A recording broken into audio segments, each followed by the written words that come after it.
জয় গুরু। আজকের ষষ্ঠী সেবক বার্তাতে আমরা শ্রদ্ধ রমেন কলেদাকে পেয়েছি।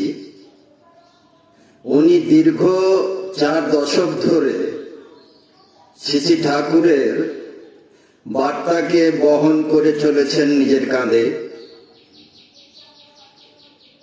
তার যখন যুবক বয়স তখন তিনি তার মন্ত্রে দীক্ষিত হন।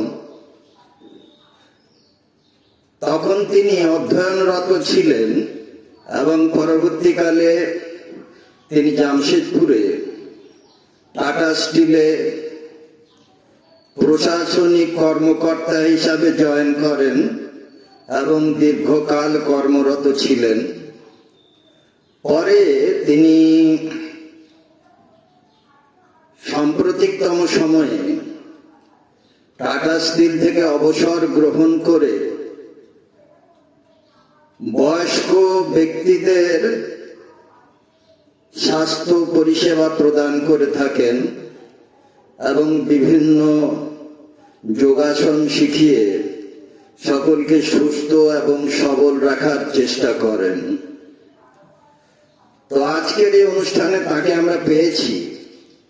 তার জীবনের কিছু মুহূর্তের কথা আমরা আপনাদের কাছে তুলে ধরছি। জয় গুরু রমেনদা। জয় গুরু। আমি সর্বপ্রথমে আপনার কাছ থেকে জানতে চাইব যে আপনি শ্রী ঠাকুরের সংস্পর্শে প্রথম কিভাবে আসেন বা তার প্রতি আপনি কিভাবে অনুপ্রাণিত হন।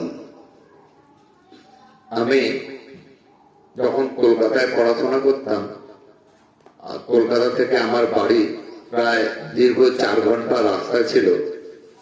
এই জন্য কলকাতা থেকে কলেজ থেকে বাড়ি থেকে যাতায়াত করতে অনেক সময় নষ্ট হতো। সেই জন্যে কলকাতায় আমি একটা বাসা ঠিক করি এবং যার মাধ্যমে করেছিলাম উনি আমাকে নিয়ে গেছিলেন মানিকতলার কাছে বাগমারিতে শ্রী ঠাকুরের আশ্রমে একটা বিশাল বড় রাজবাড়ি। সেই রাজবাড়িতে বিশাল একটি হল, সেখানে ঠাকুরের প্রতিকৃতি দেখেছিলাম। একটা বিশাল বড় চৌকিতে উনি একটা ধুতি পরে খালি গায়ে চৌকিতে বসে আছে আর বড় টানছে। আমি তখন ওনাকে চিনতাম না। আমার উদ্দেশ্য ছিল কলকাতাতে পড়াশোনা করতে গেলে আমার সময়টাকে বাঁচিয়ে সময়টাকে কিভাবে উপয়োগ করা যায় সেই হিসেব করেই আমি ওখানে থাকি। যেহেতু ওটা একটা ছাত্রাবাস, আবাসিক ছাত্রাবাস বলা যেতে পারে এবং শ্রী ঠাকুরের আশ্রমই সেটা ছিল। এবং যেহেতু ওই আশ্রমে আমাদের থাকতে হয়েছিল, সেই আশ্রমে কিছু বিধি নিয়ম আমাদের পালন করে চলতে হতো। যারা প্রতিদিন সকালে শ্রী ঠাকুরের বিনতি প্রার্থনায় ওই আশ্রমে যারা উপস্থিত আছেন তারা দীক্ষিত হোক বা অদীক্ষিত হোক, তাদের প্রার্থনায় এসে বসতেই হতো। সন্ধ্যেবেলা তো প্রতিদিন বিনতি প্রার্থনা হতো। সন্ধ্যেবেলায় যারা ওই আশ্রমেতে তখন উপস্থিত থাকতেন তাদেরকে অবশ্যই সেই বিনতি প্রার্থনায় যোগদান করতে হতো। এটা ছিল একটা স্ট্রিক্ট ইনস্ট্রাকশন, মানে ছাত্রদের জন্য। সে ছাত্রের ভালো লাগুক বা না লাগুক।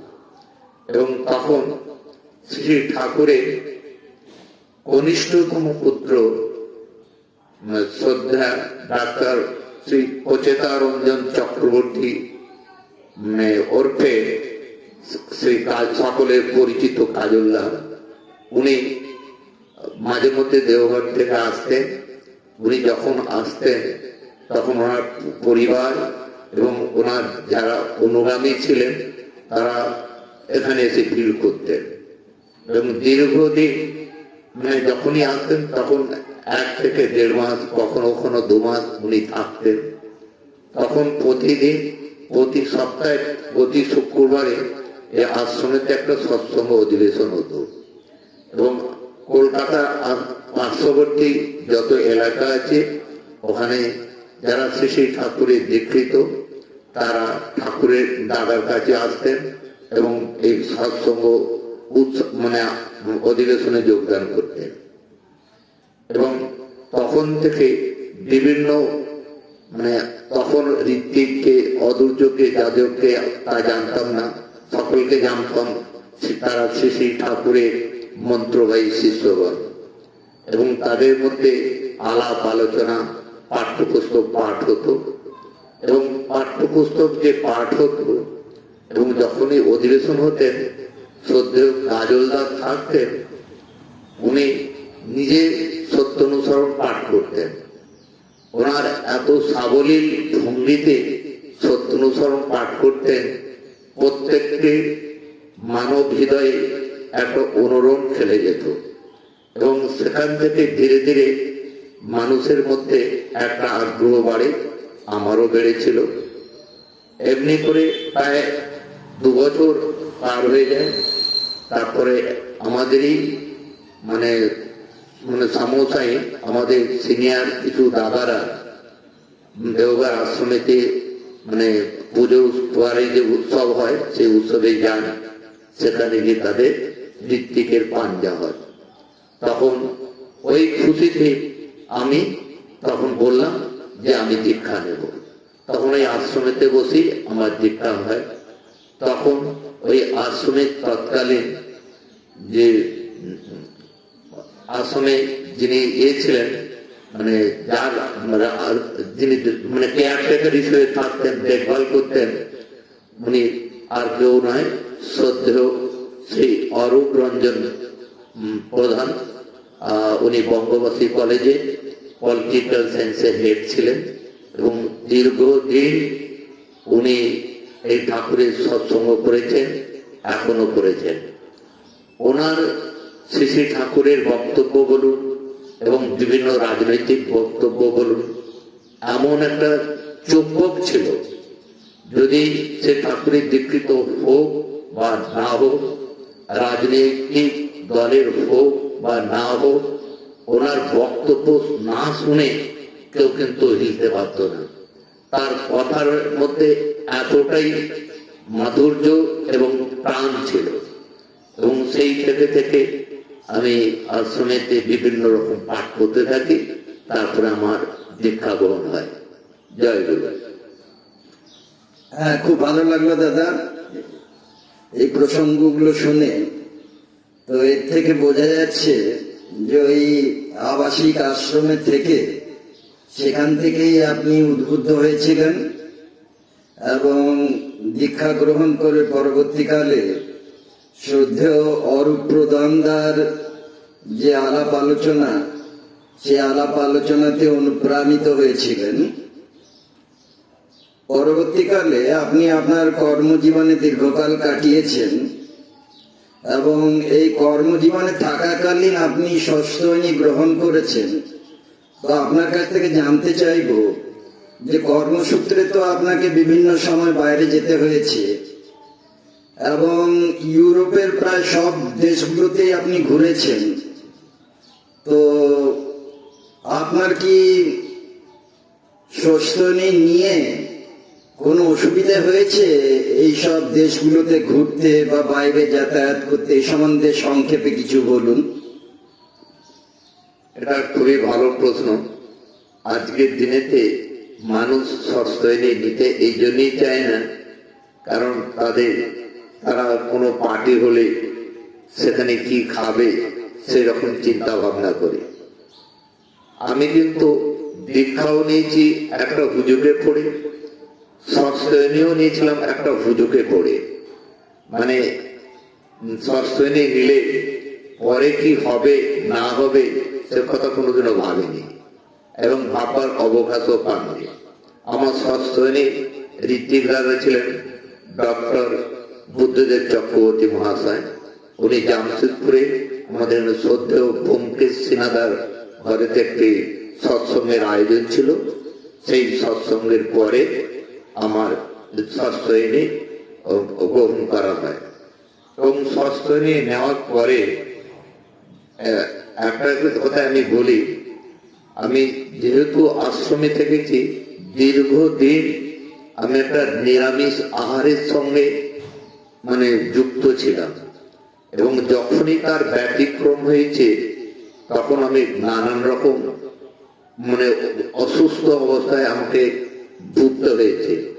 মেনলি পেটের অসুখ, মাইগ্রেন, মাথার যন্ত্রণা, নানান রকম অসুখের আমাকে শিকার হতে হয়েছে। কিন্তু সস্তানি নেওয়ার পরে যখন এটা হলো, তারপর থেকে কিন্তু বললে বিশ্বাস করো না, হালকা একটু আধটু পেটের প্রবলেম তো আছে, এখনো আছে, কিন্তু মাথা ব্যথা, মাইগ্রেনের প্রবলেম চিরতরে উদার হয়ে গেছে। এবং এইটা যখনই সস্তনী আমি নিলাম, সস্তনীর কথার অর্থ হচ্ছে সুঅস্থি অয়ন, অর্থাৎ ভালো পথে থাকার একটা রাস্তা। এবং ভালো যখন আমাদের থাকতে হবে, তখন আমি আমার জীবনে একটা জিনিস সবসময়, যেটা ভালো এক লহমায় আমি আমার নিজের জীবনে সেটা বাস্তবায়িত করেছি। তার জন্য আমার অসুবিধে, কোনো জিনিসকে অ্যাকসেপ্ট করতে অসুবিধা হয়নি। সেই জন্য আমি যখন অফিসের কাজে বিভিন্ন জায়গায় যেতাম, তারা আমাকে খুব যত্ন খাতির করতেন, এবং তারা যখন খাওয়ার জন্য আমাকে পিড়াপিড়ি করতেন, আমি বলতাম না, আমি শুধু ফল খাবো। দীর্ঘদিন ধরে তারা আমার ফল, দই, মিষ্টি জোগাড় দিয়ে গেছেন। পরবর্তীকালে ওদের সঙ্গে যখন লাঞ্চ করতাম, আপনারা ভেবে অবাক হবেন, তারাও আমার সঙ্গে ওই ফল আহারই গ্রহণ করতেন। এই ছিল ব্যাপার। সেই জন্য আপনি কি খাবেন সেটার উপরে যদি আপনি স্থির থাকেন, অন্য কেউ আপনাকে খেলাতে পারবে না। আর ইউরোপের কথা, ইউরোপের অনেক কান্ট্রিতে ঘুরেছি। এর জন্য আমার মেয়ে রিজুতাকে ধন্যবাদ জানাবো। রিজুতা জানে তার বাবা মা সব শ্রেণী হোল্ডার, নিরামিষাশী, পেঁয়াজ রসুন পর্যন্ত খায় না। ও বিভিন্ন, আমরা যখন বাড়িতে থাকতাম তখন আমরা নিজেরাই সপাকে রান্না টান্না করে খাওয়া দাওয়া করতাম। যখন বাইরের কোনো হোটেলে যেতে হতো, আমরা হোটেলে জেনারেলি যে সমস্ত হোটেলে যেতাম, আমরা কমপ্লিমেন্টারি ব্রেকফাস্টটা নিতাম।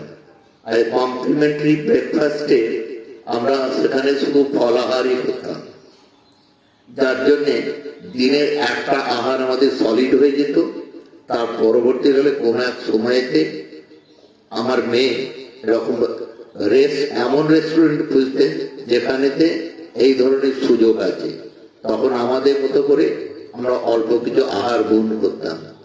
অসুবিধা একটু হতো, কিন্তু ভালো ছিলাম, সুস্থ ছিলাম। নানা রকম অখাদ্য কুখাদ্যকে শরীরকে খারাপ করতে হয়। জয় গুরু। দাদা, আপনাকে শেষ প্রশ্ন করব সময়ের দিকে খেয়াল রেখে। আমাদের আজকের এই অনুষ্ঠান শেষ পর্যায়ে চলে এসেছে। তো আপনাকে শেষ প্রশ্ন করছি যে সৎসঙ্গের নিয়মানুবর্তিতার মধ্যে থেকে যে জীবন অতিবাহিত করতে হচ্ছে, তাতে কি আপনি তৃপ্ত? একটা কথা এই মুহূর্তে মনে পড়ছে, আমাদের বাড়িতে আমি প্রথম দীক্ষা নিয়ে আমি যখন বাড়িতে যাই, আমার মা, আমার দাদারা আমায় জিজ্ঞাসা করেছিলেন যে তুই ঠাকুরের দীক্ষা নিলি কেন, কারণটা কি? তখন তো আমার অল্প বয়স, অত বোধও নেই এবং ঠাকুর সম্বন্ধে পড়াও নেই।